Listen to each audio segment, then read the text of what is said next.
Do you know we have two daughters? Ellie is 15, she'll be 16 soon enough, and Amelia, emerging teenager, will be 13 very soon. They were having a conversation with me the other day because in my family there's a joke that the kids like to tease me about. I've got 4 children and they all enjoy the moment to stir their mum, and to be honest, I love it too. A few years ago I received an award, a national award, Australian CEO of the Year. I don't talk about it. I don't even like to talk about it. And so my children tease me if I'm asking them to do something of, oh, but mum, remember, you are the CEO of the year, or you were. And the other day, my 15-year-old Ellie asked me a question. Mum, why don't you like to talk about it? Because it turned out she'd been bragging about me to her boyfriend, Ollie. She was really proud. And I didn't want to talk about it. And Ollie was asking me questions and I was just trying to shut him down. And she asked me privately, why? And I found myself thinking, why is that? I celebrate all of my friends and their achievements. I've got some friends that have done extraordinary things. I've got colleagues that do such great work, and I will tell anybody and everybody about how amazing these women are. But somehow, celebrating my own achievements is something that I'm loath to do. And as I reflected, it occurred to me that many women are like me. Many of us are really great cheerleaders for each other and not so necessarily doing well on promoting ourselves. You know, the data tells us, the research around women in employment, is that we're about 50-50 in employment.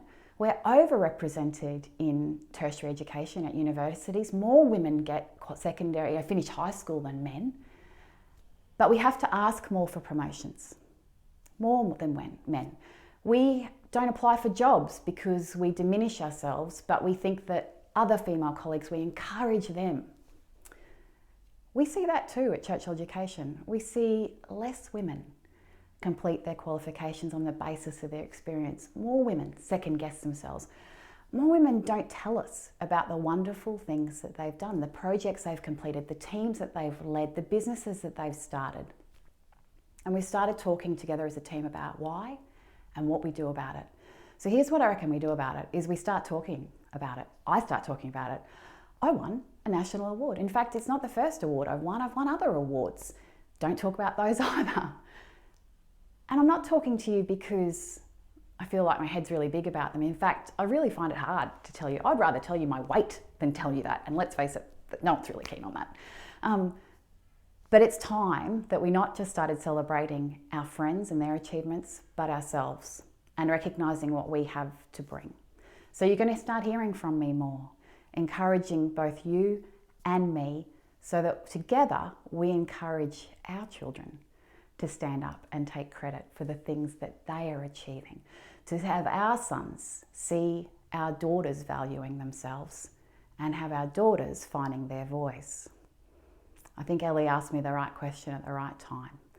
And if you'd like to talk to me about your experience and share your story, well, how about I swap you? Some of the things you've done really well for some of the things I've done really well.